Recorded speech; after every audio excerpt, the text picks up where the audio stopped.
है उसमें एक पार्ट होता है भारतीय संविधान की अनुसूची। उस अनुसूची को हम लोग को पढ़ना है। तो भारतीय संविधान की 12 अनुसूची है। मूल संविधान में अगर पूछे तो अनुसूची की संख्या कितना थी? 8, लेकिन अभी वर्तमान में कितना है? 12। तो उस तरह से 12 अनुसूची को हम लोग कैटेगराइज किए हैं। तो 12 अनुसूची में पहला अनुसूची जो है क्या है? संघ और राज्य या राज्य एवं संघ। अनुसूची 2 क्या कहता है? वेतन और भत्ता। अनुसूची 3 क्या कह रहा है? शपथ। अनुसूची 4 में राज्यसभा में सीटों की संख्या किसके आधार पर? जनसंख्या के आधार पर। आप बताइए कि पूरे भारत में अभी किस मतलब राज्य का सबसे ज्यादा राज्यसभा संख्या की सीट की संख्या है? उत्तर प्रदेश में सबसे, क्योंकि 12 राज्य भी कौन है और जनसंख्या भी वहां ज्यादा है, इसीलिए वहां सबसे ज्यादा है। 5 में दिया गया है SC ST के प्रशासनिक प्रावधान। 5 में क्या दिया गया है? SC ST के प्रशासनिक, यानी कहने की मतलब जो SC ST अनुसूचित जाति या अनुसूचित जनजाति के लिए जो प्रशासनिक प्रावधान होगा उसको इसमें रखा गया अनुसूची 5 में। छठा में क्या गया है? केवल अनुसूचित जनजाति यानी ST के प्रशासनिक प्रावधान, जो कि पूर्वोत्तर राज्य, जो कि क्या है? पूर्वोत्तर राज्य में कौन कौन राज्य? असम, त्रिपुरा, मेघालय और मिजोरम, जिसको हम असम को A से सूचित करते हैं, त्रिपुरा को T से, मेघालय को M से और फिर मिजोरम को M से। तो इसीलिए हम इसको बोलते हैं ATM²।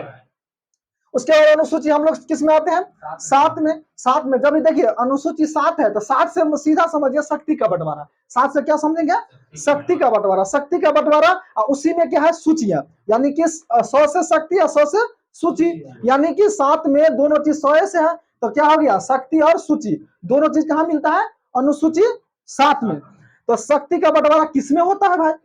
केंद्र और राज्य सरकार में। केंद्र सरकार और राज्य सरकार, कभी कभी देखते होंगे कि ये केंद्र सरकार का मतलब जमीन है, ये राज्य सरकार का, और केंद्र सरकार एम्स देगा तो जमीन किसको देना पड़ेगा? राज्य सरकार को। अभी दिया है ना। तो इसी तरह से क्या होता है? दोनों का अपना शक्ति का बंटवारा होता है, केंद्र और राज्य का। उसी में आता है 3 सूची। एक होता है संघ सूची, एक होता है राज्य सूची, एक होता है संवर्ती सूची। तो संघ सूची में क्या होता है? कानून बनता है। तो संघ सूची में जो कानून बनाता है वो कौन बनाता है? केंद्र सरकार। राज्य सूची में कौन कानून बनाता है? राज्य सरकार। संवर्ती सूची क्या होता है? दोनों का मिलकर के कानून बनता है। अगर राज्य बना के भेज दिया तो जो संघ बनाएगा ना वही उसका क्या होगा? मान्य होगा। उसमें क्या होता है? पहले जो है, यानी इसमें कितने विषय पर कानून बना सकता है केंद्र सरकार? तो कितने? 100 विषय। पहले था 97 विषय, अब कितना हो गया? 100। राज कितने पर बना सकता है? 66 पहले था, अभी वर्तमान में कितना हो गया? 61 विषय पर। संपत्ति सूची में कितने विषय हैं? 47 था, अभी वर्तमान में कितना हो गया? 52 हो गया। उसी तरह से हम लोग आते हैं अनुसूची कितने? 8 में। 8 में क्या होती है? भाषा। 8 में अनुसूची 8 क्या कहता है? भाषा।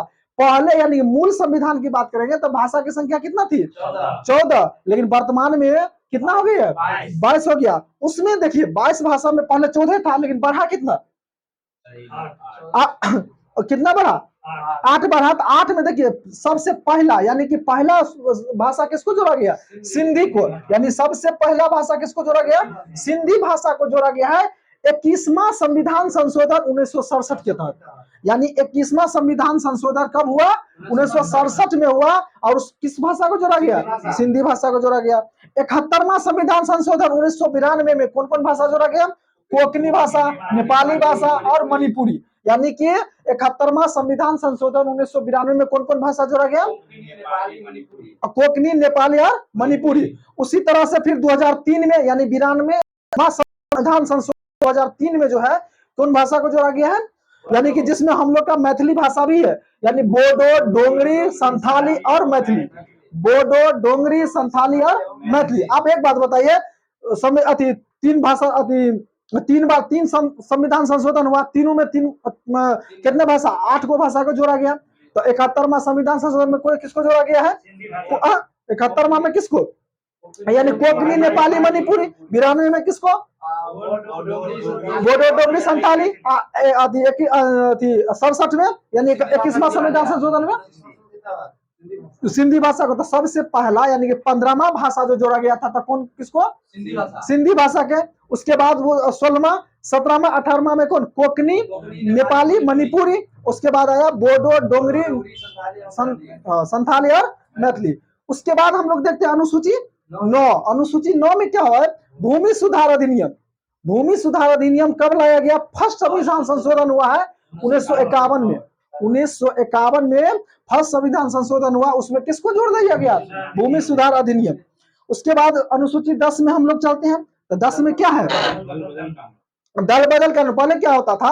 दल बदल कानून में क्या होता था कि किसी एक पार्टी से जीत जाता था, दूसरे पार्टी में चला जाता था, तो उसके लिए 52वां संविधान संशोधन कब हुआ?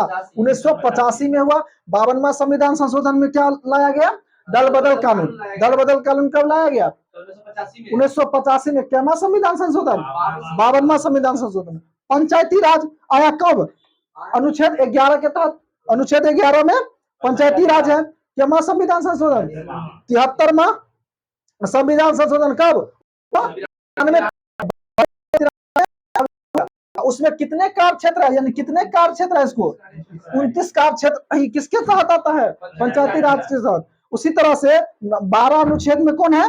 नगर पालिका, जो शहरी क्षेत्र होता है, नगर निगम सब जो होता है, वार्ड मेंबर, वार्ड पार्षद, मेयर सब जो होता है, तो ये नगर पालिका में। और ये क्या संविधान संशोधन?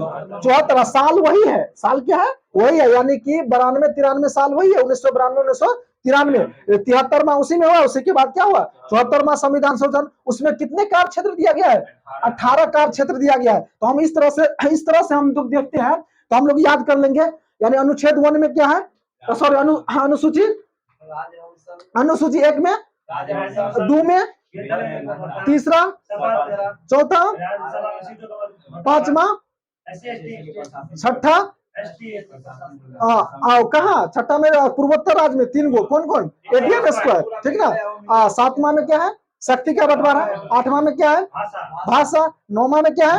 भूमि सुधार। 10वां में क्या है? डेवलपमेंट कानून। 11 में क्या है? और 12 क्या है? नगर पालिका। तो हम लोग इसी तरह से क्या कर लेंगे? याद कर लेंगे। और यहाँ से एक दो क्वेश्चन मतलब फिक्स रहता है, ठीक ना।